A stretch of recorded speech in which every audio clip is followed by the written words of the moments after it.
Assalamualaikum anak solih dan solihah. Bagaimana kabarnya pagi hari ini semuanya?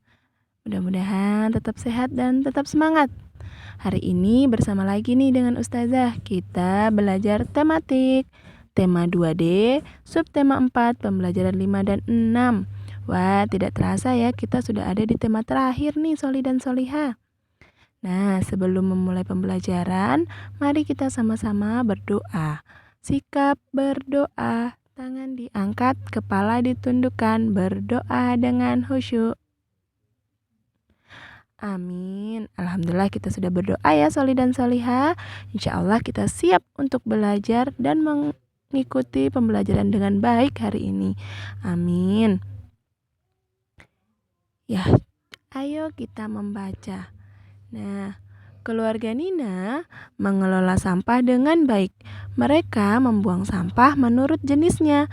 Ada sampah organik dan sampah anorganik. Sampah organik adalah sampah yang berasal dari makhluk hidup. Contohnya, sisa makanan, daun, dan ranting pohon.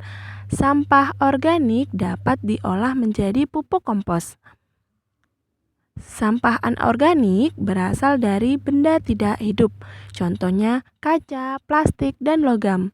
Sampah anorganik biasanya dapat didaur ulang. Nah, ini adalah contoh gambarnya. Wah, mereka sedang membuang sampah berdasarkan jenis-jenis sampahnya ya. Keluarga Nina menyetorkan sampah yang bisa didaur ulang ke bank sampah. Bank sampah adalah tempat penampungan sampah. Sampah itu lalu ditimbang dan dibeli sesuai dengan beratnya. Sampah yang terkumpul akan didaur ulang. Bank sampah sangat bermanfaat. Dengan adanya bank sampah, warga semangat menjaga kebersihan dengan mengolah sampah. Sampah di sekitar kita dapat memberikan manfaat jika diolah dengan baik. Lingkungan pun menjadi bersih dan sehat. Wah, bagus sekali ya. Tempat di rumahnya Nina, mereka mengumpulkan sampah kemudian dijualnya dan dikumpulkan di bank sampah. Nah, sekarang Ustazah mau tanya nih, informasi apa yang kamu dapatkan dari teks di atas? Informasi apa ya? Ya, informasi yang kita dapatkan dari teks di atas adalah keluarga Nina menyetorkan sampah ke bank sampah supaya sampahnya tidak berserakan dan lingkungan kita tetap bersih dan sehat. Ya, Soli dan Soli harus mencontohnya ya. Kita harus mengumpulkan sampah tersebut, tidak boleh dibuangnya sembarangan. Oke, kita lanjut ya. Jadi, dari teks tadi terdapat macam-macam sampah ya, Soli dan Solihah. Ada sampah organik dan anorganik. Ya, coba lihat. Nah, ini adalah contoh sampah organik. Contoh sampah organik dari tumbuhan atau dari makhluk hidup. Nah, di sini ada tumbuh-tumbuhan, kulit pisang, kulit jeruk, dan lain sebagainya. Nah, kalau ini adalah sampah anorganik. Di situ ada kaleng, kaca, plastik, dan lain-lain. Ya, ini sampah organik ya, sampah yang berasal dari manusia atau makhluk hidup. Nah, kalau yang ini sampah anorganik yang berasal dari benda tidak hidup. Ya, paham ya Soli dan Solihah? Insyaallah. Nah, sekarang perhatikan gambar berikut. Ya, coba perhatikan ya. Nah, di sini ada percakapan. Nah, ada Bapak, sampah organik kita kubur untuk membuat kompos. Ya, jadi sampah organik itu bisa kita kubur ya menjadi pupuk kompos atau pupuk sebuah tanaman. Nah, sedangkan botol plastiknya bisa kita daur ulang.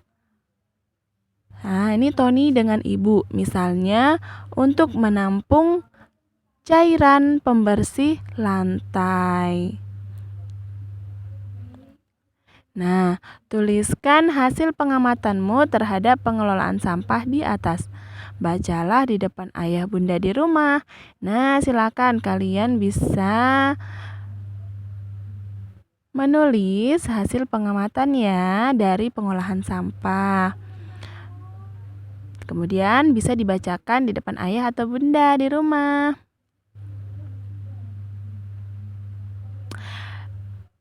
Di tempat agrowisata ada banyak bunga. Bunga disusun dalam pot yang bentuknya bermacam-macam. Ada pot bunga berbentuk tabung dan balok. Barisan pot bunga membentuk pola barisan bunga ruang berikut. Ya, coba perhatikan ya, barisan pot berikut ini dia membentuk pola bangun ruang. Nah, di sini ada berbentuk tabung. Ya, berbentuk tabung itu yang berwarna coklat ini ya. Nah, kemudian ada berbentuk balok yang berwarna hijau. Kemudian setelah balok ada tabung lagi. Tabung lagi 2, kemudian ada balok lagi 1.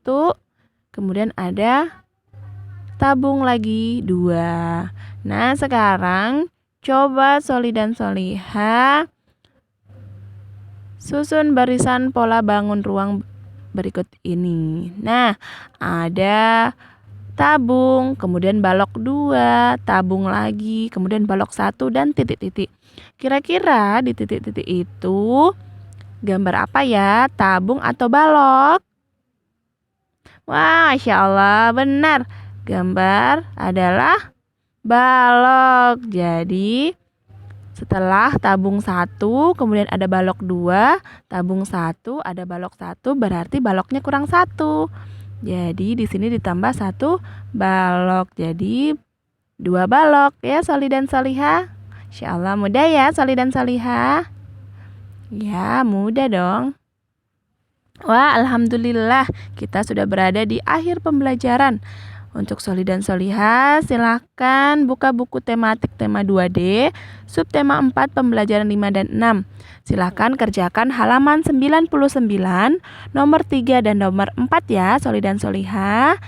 Silahkan dikerja di bukunya, kemudian jangan lupa dikirim. Ya, sebelum menutup pembelajaran, alangkah baiknya kita berdoa setelah belajar. Subhanakallahumma wa bihamdik asyhadu an la ilaha illa anta astaghfiruka wa atubu ilaik. Jangan lupa jaga kesehatan, jaga kebersihan supaya kita tetap sehat ya, Soli dan Soliha. Ustazah tutup dengan ucapan wassalamualaikum warahmatullahi wabarakatuh.